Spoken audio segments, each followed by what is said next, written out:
Hello, you're listening to Sending the Experts with Georgina Durrant. This podcast is all about teaching and supporting children and young people with special educational needs and disabilities, SEND. My name is Georgina Durrant. I'm the host of this podcast brought to you by Twinkle SEND. As a former teacher in Senko myself, I wanted to create a platform to share some of the amazing things that my guests are doing to support learners with SEND. So whether you're listening on your commute, tuning in whilst walking your dog, or curled up on the sofa with a nice cup of coffee, thank you so much for joining us. In this episode, I am thrilled to be joined by Stephanie Smith, who is head of school at the Cavendish School.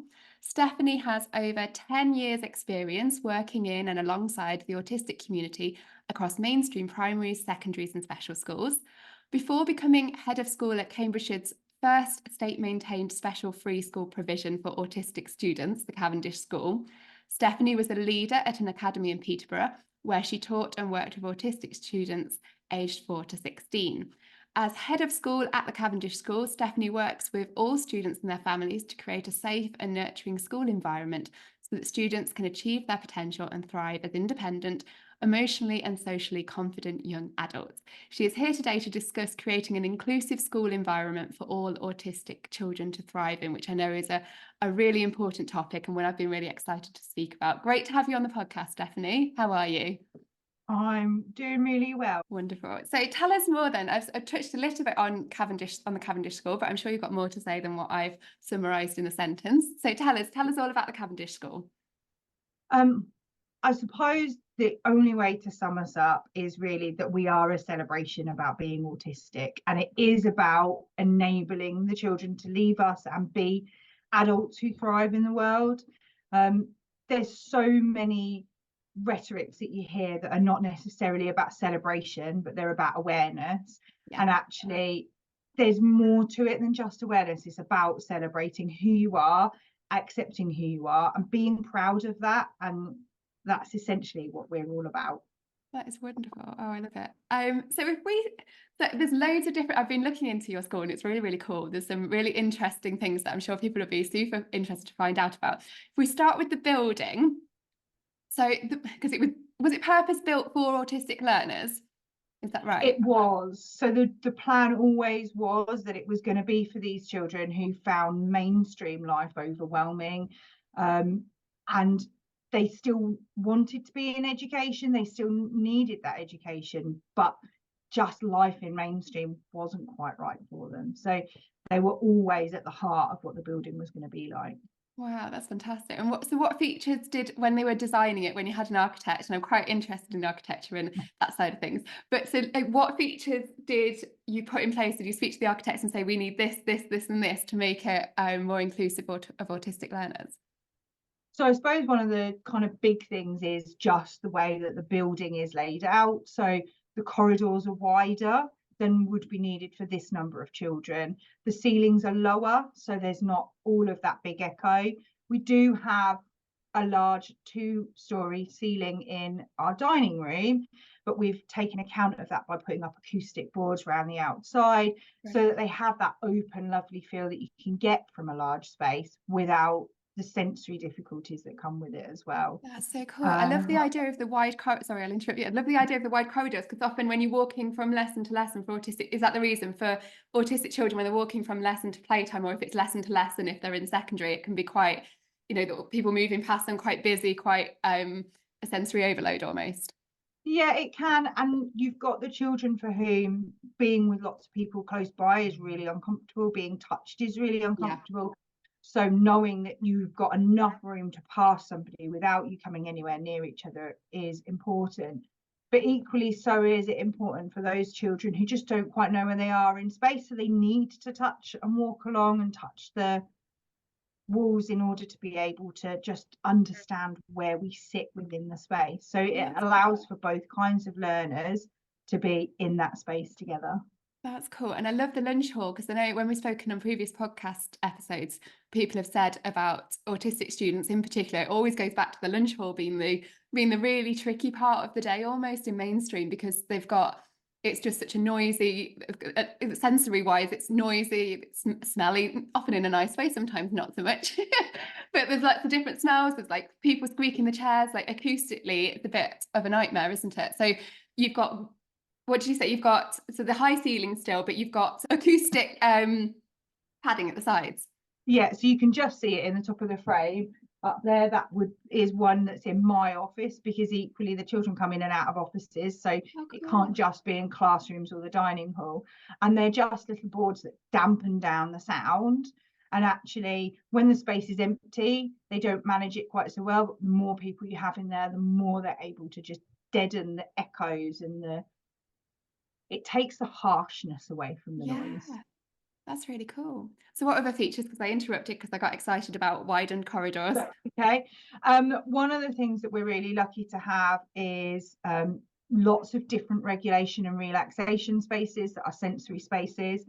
And we deliberately call them relaxation and regulation because one is about alerting the body, about getting them up. You know, it's not all about calming down and dampening down your feelings. Sometimes you need to do the opposite. So having those spaces that are readily available for the children on our corridors is really important and really helps. And it was built having those spaces in mind. We're not scrambling around to find them. Yeah, you're not like using an old cupboard or some space, some sort of tiny classroom that you've managed to find, or do you know what I mean? It's actually been built with that in mind. That's lovely. There's loads of little bits that I now take for granted. Yeah, I can imagine. I bet you do. I bet when you walk around, because you see them all the time, they're not new. Yeah, I think the other good bit that we've got is our sports hall and our dining hall are separate. So actually we can have two dining spaces, which Brilliant. is really good for our children who have different needs. You talked about the smells earlier. So some can go to the sports hall and they don't have the smelly food, if you like, because they're all quite sensitive to smell. And it's normalised. The fact that they want to be somewhere without smell is normal. Our playgrounds are nice and soft and padded, so we have a hard standing area, but actually most of the playground takes into account the fact that these children often have difficulties with their joints. Ehlers-Danlos syndrome in hypermobility are common factors that come alongside autism. So being able to cushion their joints when they're running around playing with friends means they're not so tired from the impact of that as well. Wow. So what material is the playground? So it's not just your regular sort of playground covering then? No. So I suppose if you think of the play parks that are pay to enter kind of ones that have got that really lovely spongy material, our whole playground is my goodness. I would love that myself. It's just like float around on it. That sounds wonderful.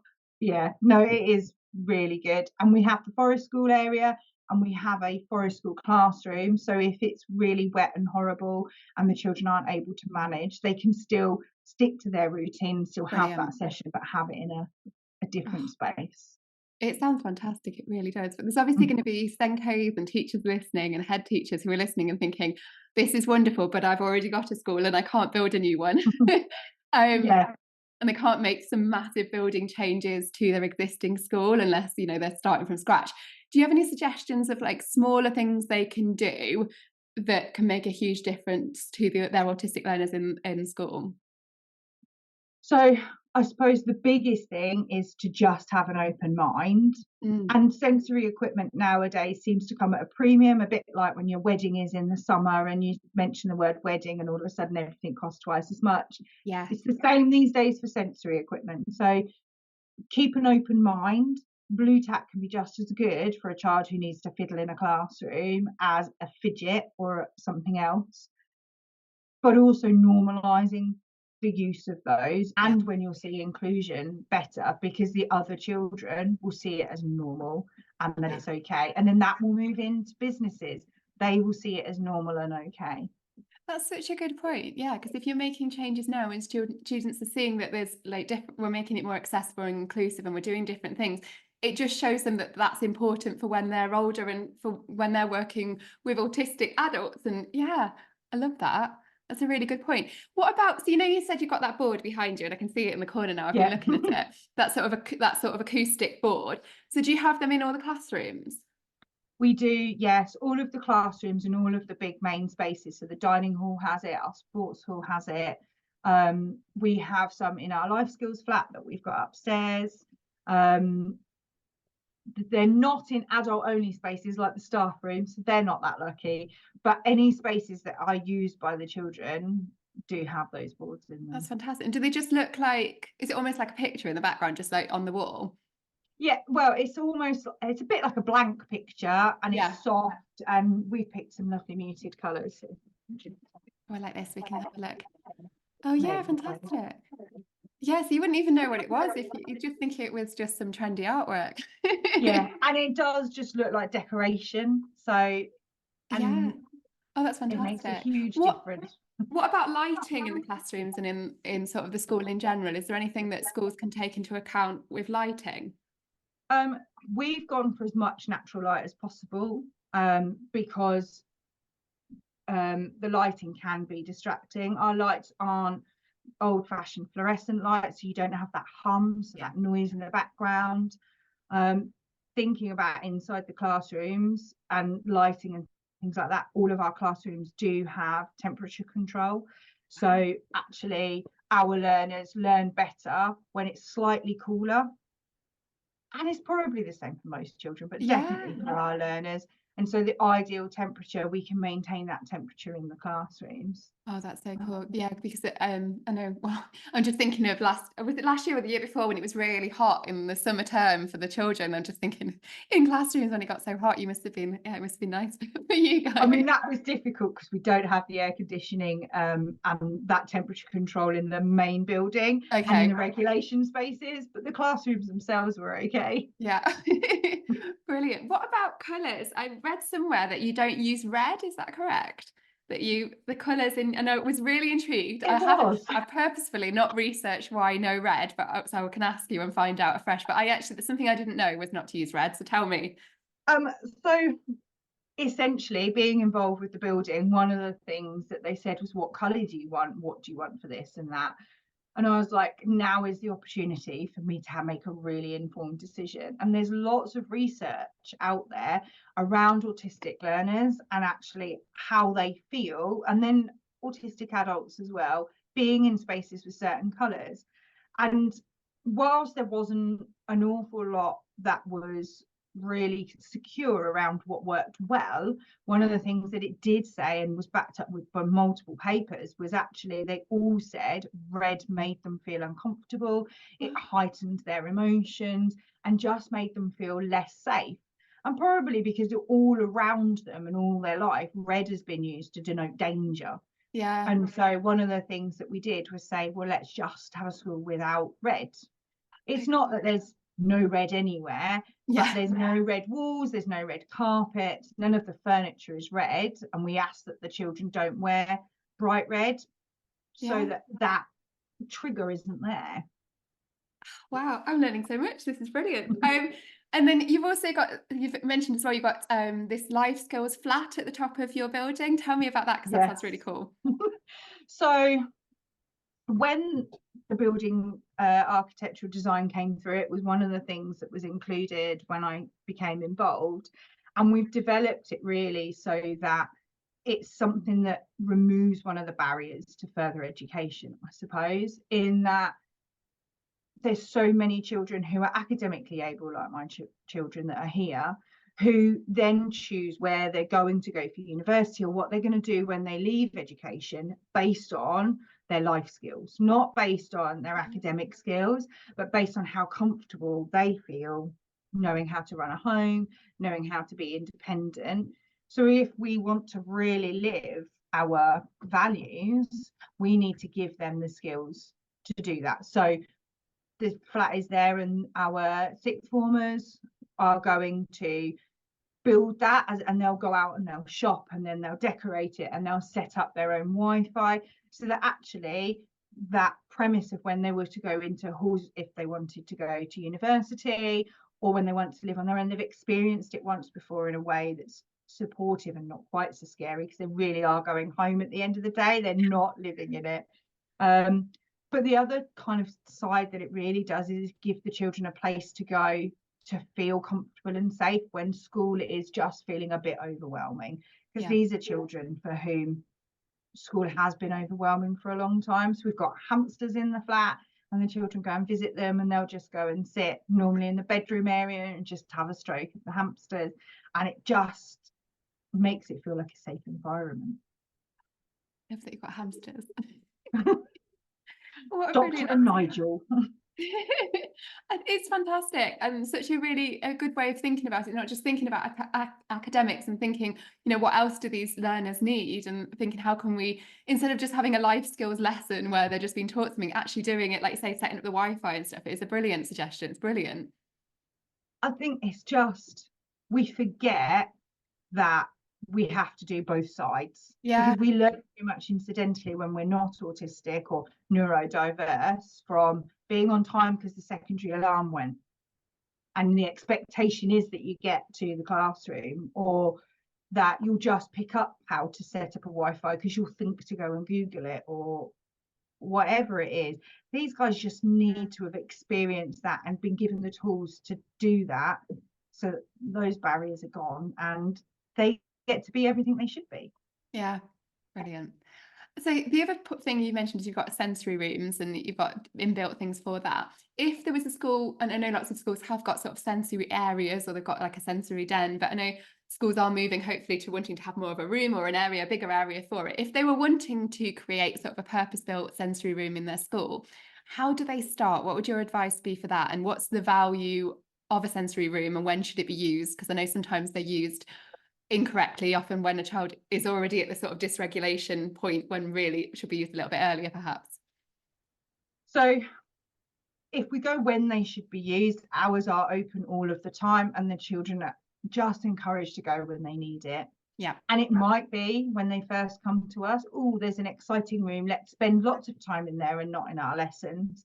But when that novelty wears off, which it does do very quickly, what they then start doing is feeling comfortable to go and use it when they actually need it.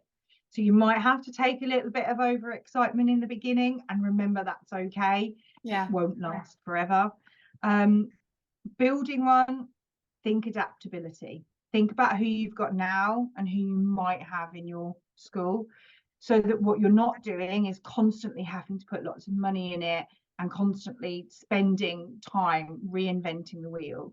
So I talked about the fact that we've got one relaxation and one regulation, and if you've got space to do one of each, that's perfect, because the tools that you put in each will be different. Yeah.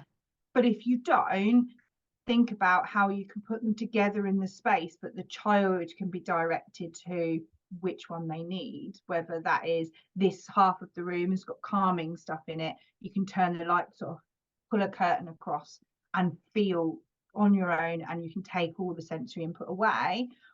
And then this half of the room's got stuff that you can bounce up and down, jump on, pull on, because you need to really feel like your muscles are working against something. And then if you've got the finance to have somebody come in and help design it with you, that's perfect. But if not, there are simple things that you can put in place. So one of the pieces of equipment in our room is a gym rope. It's not sensory equipment, but the job that it does is for sensory. That's brilliant. And I love that you've mentioned as well about sensory rooms not just being all about somebody sort of calming down, but also the need to sort of heighten them up as well, and that side of things. That's really, really, really interesting, and I think people will take a lot from that. And like you say as well, having resources, I suppose, that are there already but aren't labelled sensory, because it increases the price. But you could be looking at lots of different things that can work as sensory resources. What other things do you put in your sensory rooms then, apart from the rope? What other? So we do have and this one is proper sensory, but you could make it yourself. So we have like a little jumping station that's got a tire that they can jump on, and then it's got little poles that they can hold on to. We've got decals on the wall so that they can trace, and they can do push-ups and star jumps. And if investment in a cricket machine and somebody who's got an interest in art, that's brilliant, because you can just make your own decals to put on the wall and change them as often as you need to. We have a chalkboard. One of the things that some of the children like to do is just get their frustration out on paper. It's a bit like the adult at work who writes email that they never send. They can do that on the chalkboard and wash it away, and it's absolutely fine. And we do a lot of linking to, well, when you're a grown up, that's the email you don't press send on now. You just delete it and you've got it out of your system, and that's fine. What else? We do have a rocking chair, and it is worth its weight in gold, because you can use it against a wall for heavy pressure work. You can use it for soft lull. Weighted blankets. And again, you don't need to spend on really expensive weighted blankets. There's loads of people out there who make them, and they're still okay, and they still meet standards. So you can use those ones. Oh, there's loads in our rooms. That sounds brilliant. Glow in the dark stuff, so that it's just all the lights go off and you've just got a soft, subtle light. Music works for some, not for others. But again, thinking about the speed and the tempo in the music and what it is that you want the music to do for the child. Oh, that's a really clever idea, because I know they do that in shops, I heard, where they change the tempo, don't they, depending on if they want you to walk, if it's really quiet and they want you to spend, I don't know if this is true, but this is what I've heard. When you walk around a shop, they change the tempo so it's really slow, so then you spend longer looking. And then if it's really busy, they have faster music, so you move around the shop faster. There is so much that we as humans respond to, but I can very well believe the shops would do that and spend a lot of time researching on whether that would work. It's really interesting. And let's talk about your playground as well, because I read something that sounded very cool about these. So I know you mentioned you've got like the floors like a play park, those lovely floors that are bouncy, not bouncy but softer.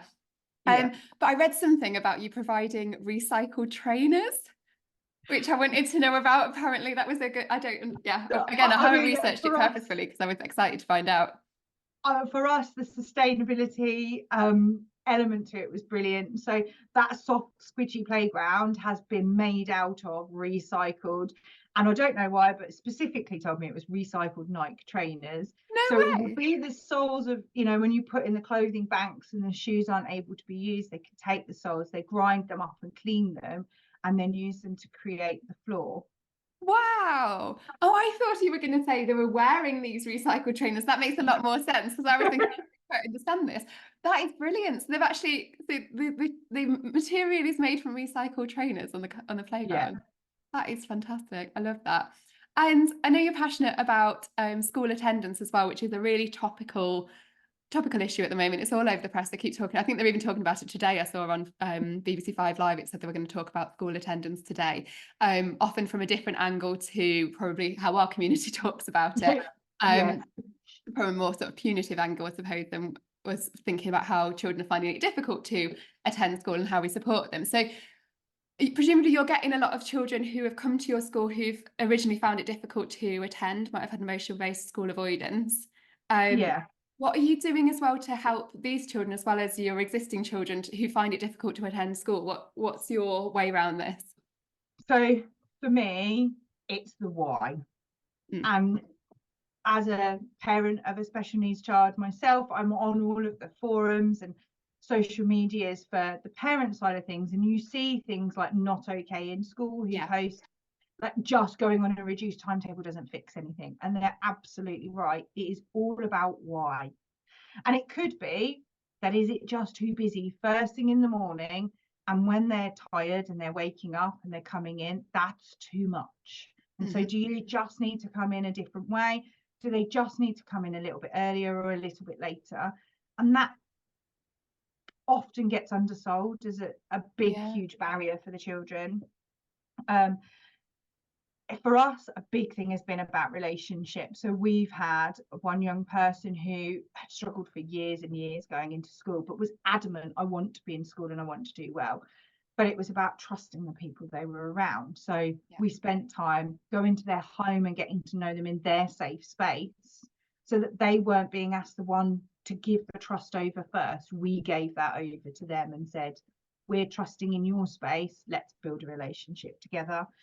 But equally, inside the school building, don't say you're going to do something and then not do it. Because as an adult, if you constantly went to your employer and said, this is a problem for me, I'm struggling with this, and you kept getting told somebody would fix it and they don't, you lose faith and you lose trust. And as an adult, you move employer. As a child, that's not so easy. So they are people, and they are building schemas, and they're building knowledge about what happens when I talk to adults in this environment. So if you can't do anything, say, I don't know how we're going to fix this yet, and be honest and take them through that journey and ask them, have they got any ideas? Uniform is another big one. Yeah. And so we have a weird uniform in that you can wear a uniform. There's one there and you can pick your colour, except red. And it can have a hood on it if you need to hide inside a hood.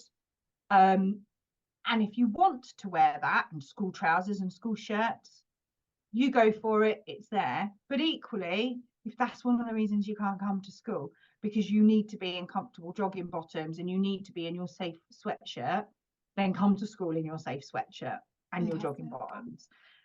And for some, the barrier would be no uniform. I need a uniform. That's what tells me I'm going to school. But for some, it's the opposite. So being flexible and having both has been really important. We do a lot around the unpicking with anxiety mapping, and we use roots and fruits from a program called Therapeutic Thinking, and that has been instrumental really in giving other people the tools to do it. So not just myself, I've been working in this field for a long time, but my teachers and my teaching assistants who might be here because they share our passion but have not had so long in the field and don't have that same thing to draw on. And they lay it out in a toolkit for you where you can go, okay, let's talk about, is it the person in the room that makes you feel anxious? Take the person away and reintroduce them later in a way that feels safe. At the front of the building, it was initially built as an interview room, and that's kind of the DFE stance on it, was you'd have somewhere so staff and the parents can meet without coming in. But we made ours into a parent room. So for those children who have attachment difficulties, their parents are at the front of the building, they have access to our Wi-Fi, they're not in amongst everything else, and they're not therefore part of the fabric of the school, but the child feels comfortable. Mum is in that, she's not abandoned me. And then eventually they just slowly, maybe they'll go down into the village and spend some time there, and then move further and further away. But that so initial, the parents can actually use it as they can work from home there in a sense and just like sit in there. We've got a couple who come in with their laptops, get the sign-in information each day, and they'll work from that room. What a brilliant idea. While their children feel comfortable, they've not been abandoned. That is fantastic. What a clever idea. That is so clever, because I've heard of parents, and I know parents that have gone to, who have, you know, have just had to hang around in the school for a period of time to help their child adjust to sitting in the school for a little bit longer or staying in school for a little bit longer, but they feel they're understandably going to feel in the way and they've got work to do, and it's not always conducive. But what a brilliant idea for them to be able to just sit in there with the laptop, and then they're able to still get on with their lives and do all the things they need to do, but they're there as like a bit of a security for the child. I love that. And actually having it inside the building as well, the parents are in the same building, they're not just outside, it's like it's open to them, do you know?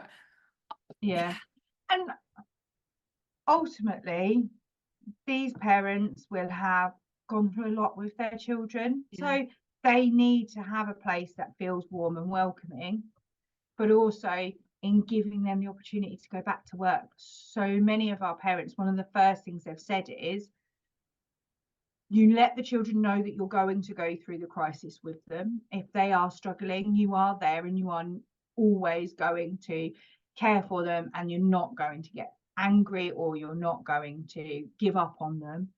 But equally, knowing that they can go back to work and they can do the working from home there, and that's okay, that's huge. And it helps parents' mental health, it helps the family dynamics, it gives them better stability.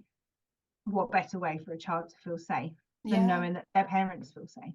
Because you're supporting everyone there, aren't you? Because I don't think it's spoken enough about the impact it can have, or it does have, on parents, and it does, and that also impacts on the children again, doesn't it? So it's really important that you're looking after everybody. I love that so much. And you've also, is it right, you've got like different points of entry as well into the schools, they don't all come in the same way? So we do have the opportunity to, most of our children at the moment are using our main entrance, but at other points in time, we've got one at the one end of the building, one in the middle, and one at the other end. So there is the different areas they can go in. And we had one boy that for a very long time would use the first point of entry that you get to as you come onto the school site, because then he didn't have to worry about everything else. He didn't have to worry about the other parents, because they're big, scary people who were bigger than him and he didn't know. But now they're able to use the main entrance is something that they've been able to do. A lot of this is just like, I don't know, just being flexible and just common sense, isn't it? Like not disregarding all the effort you put in, Stephanie, but like a lot of it is common sense and stuff. It's logical, but I don't know why we don't do it. Well, I suppose time and inflexibility maybe in mainstream, but a lot of it it's like a false economy, because all of these things you're doing help in the long run, and it's a shame they're not part of standard practice across more schools, isn't it? I think the biggest thing for us is we always go, what would happen in the big wide world? And is an employer going to insist that you can't turn up 20 minutes early because that's inconvenient or whatever? No, if that gets you into work and you're happy for the day, come in 20 minutes early. I'm really not bothered. And I have staff that do that. Yeah. But is anybody really bothered when somebody nips the toilet for 5 minutes just to take 5 minutes away from a screen? No. Do we not encourage people to get up and leave their desks regularly for their mental health and their physical health? Yeah. It's no different when we then apply it to our small people, and what we then create is adults who know that that's okay and that works, and then we have a healthier adult population. Yeah. It's such a good point, because I would arrive earlier when I was teaching. I would arrive earlier at school than I needed to, but it was for me to then get my stuff ready and to get myself organised. And just people work in different ways, don't they? We can't expect everyone. I would have been really stressed if I had to arrive at a set time. It's really difficult to arrive at a set time, then go straight in and then sit down and do your work, for example. So yeah, just being flexible, I suppose, of how, and being a bit more grown up almost, thinking about how we treat adults and treating children in a similar way. We are going to expect when they hit 18 for them to magically understand that the world at school is not the same as the world of work. And businesses are constantly telling us, get these youngsters ready to be in our environment. Well, that's what we're doing. I love it. Yeah, absolutely. Really, really important. You mentioned this anxiety mapping. What exactly, can you explain that a little bit more? Because that sounds really interesting. So is that when someone arrives, someone who's been struggling to attend school, and you sort of go through and map the reasons why? So I'll say again that it's from therapeutic thinking, because it isn't ours, and it is something that Angela Wadham has created alongside her other director, Adam. But it is amazing in that you can choose different elements. So you could look at the time of day, and you could list all the times of day, and then map what you see in the child. So are they over dependent on an adult, for instance? Yeah. Or does that adult make them feel really, really anxious? And then you can start to see patterns. And when you see the patterns, you start unpicking the why. Yeah. And that, alongside their other tools within that kit, builds a picture of a child. And when you look at that with their EHCP and the other professionals' advice, so has OT told me that this child has difficulty with understanding where they are in space and being able to understand whether their body is upright. And then I see that they're always struggling in science. They're always displaying behaviours, or they've been able to tell me they're always struggling in science. Is that because in science they've gone from sitting on a chair with arms to a stool that's off the floor, so they can't feel the floor through their feet? They can't lean against an arm to understand where the rest of their body is. And so the problem is then, is it just that they need to not sit on a stool in science? Wow. And all of a sudden, the science lesson that they never got, that they never made any progress in, the barrier's gone. And so it's just it helps make a puzzle that you put together, and not puzzle as in because they don't fit, but puzzle because they do fit if you actually bother to look at the whole thing. Yeah, wow, it's like being a detective. But it must be amazing when you work out that thing that's, like you say, with the science, the chair in science, and then you work out that thing and then they're able to access that lesson and it's changed, they're not anxious about it. That must be incredible. It is, and there is always going to be, well, not always, but often there's something else, and so Yeah. it is and always never ending. But actually, eventually, what we'll get to is the child will fill in that map, and the child will go, oh, it's always in maths. Oh, it's because I don't actually know my times tables, and so when I've got to do something without a calculator, I'm anxious, Yeah. and I can tell you that now, so now you can help me fix that. Oh, it's fantastic. Really, really good. The other thing I noticed was about working collaboratively with CAMS and other therapeutic and psychological partners. CAMS, how are you? This is a tricky one because the waiting list for CAMS is notoriously very long at the moment. How are you working collaboratively with them? What does that look like? So one of the things we do is when we've got a child who is with CAMS, they seek permission from the child and the family to talk to us so that we have a joined up approach. Mhm. So essentially the work that they do is mirrored at home because they've had the conversations with parents, but also mirrored in school so that we can really see the impact. If they've done adaptive CBT or if they're doing some talking therapy that has specific scripts that we use the same ones. Yeah. That's really powerful, and I would hope that our partners in health feel the same way. Equally, one of the things that we do is learn from them. So if we put something in first and we can say to them, actually this bit hasn't worked, we help build the picture for them. But often doing that, what it does do is help stave off the need to get to CAMS, Yeah. because nobody wants a child so mentally poorly that what they need is experts in mental health in a hospital or clinical environment to Yeah. make them feel safe Yeah. and well. Yeah. So actually putting in that base bit, and they are coming, we've got an event in April and they're coming to talk about the things that you can do to stop the need to get to that point. And it's been really powerful to work with them and others, because obviously the NHS is as overworked as education. So other people who are doing it in the private sector just coming in and offering that a little bit lower down for us. So we have an art therapist and play therapist on our staff, and we can put them in earlier so that the children learn the healthy coping skills before they ever get a need to have CAMS. That's fantastic. That's absolutely brilliant, because you do hear of so many children now who are autistic, and it's not until they get into the crisis point and going and being seen by CAMS, and then it's a bit of an issue, isn't it? Yeah, and then you're having to undo trauma. Let's be Mm. honest, if you're so poorly that you need to see a clinician for your mental health, that in it of itself creates trauma. Let's Yeah. help these children not get that far. Yeah. Oh, yeah, absolutely brilliant. And what about the curriculum then? Because we've spoken a lot about everything else around, but we haven't spoken, which I quite like that we haven't spoken about curriculum yet. But if we talk about the curriculum, what sort of things are you doing differently in the Cavendish School then? So I suppose for us, the curriculum is the golden thread, and it literally is about interdisciplinary learning. So it's knowing that what I learned in maths applies elsewhere and then applying it to the real world. So we are an IB school, and one of the things that the International Baccalaureate really focuses on is how does what I learn make sense in the world. So they'll look at how the world works as a theme, and then the learning that they do links into that. So there's always that drawback that everything comes back to real life. We do have a therapeutically enriched curriculum through therapeutic thinking, through personal learning goal time. So we have lessons that are specifically there to help the children with their own personal learning and their own barriers to learning and to life. And that's one way in which the FLAC comes into place.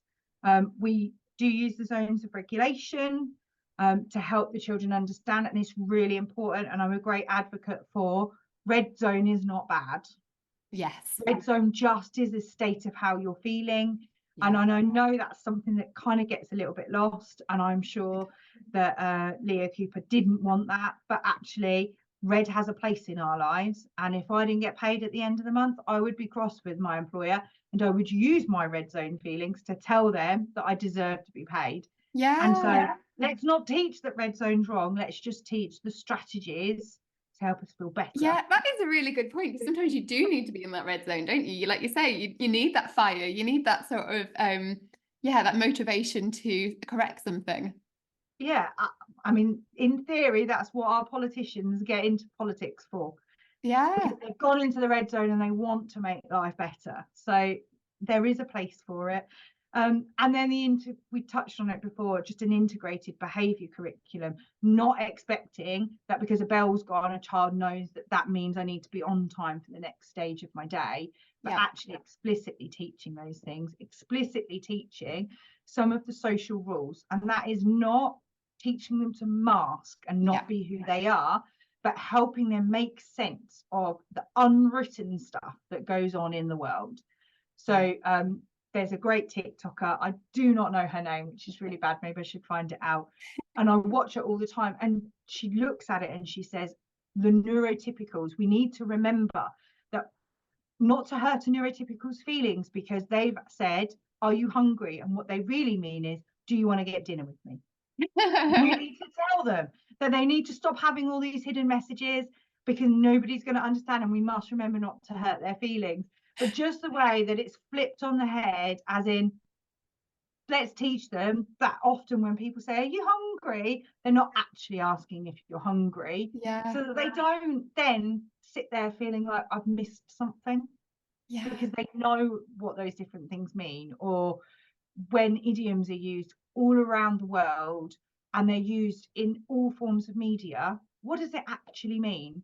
They don't have to use it if they don't want to, but to know and to have it decoded for them, that's important. And the same way with, if somebody smiles and says hello, saying hello back, or having a way that you greet people. It's not about hiding who you are, but it is about having the world. Yeah, because I think it's the tricky one to balance, isn't it? And it sounds like you're balancing it brilliantly, because you want to make sure you're helping children you want to help them with the social skills so that they are better equipped for the adult world, and better equipped right now as well. And often they want these skills, but you're trying to make sure you're not trying to make a neurodivergent child neurotypical. You're not trying to make them mask and make them fit into that box that they're not in. And it's a tricky one to balance, but it sounds like you've got it right.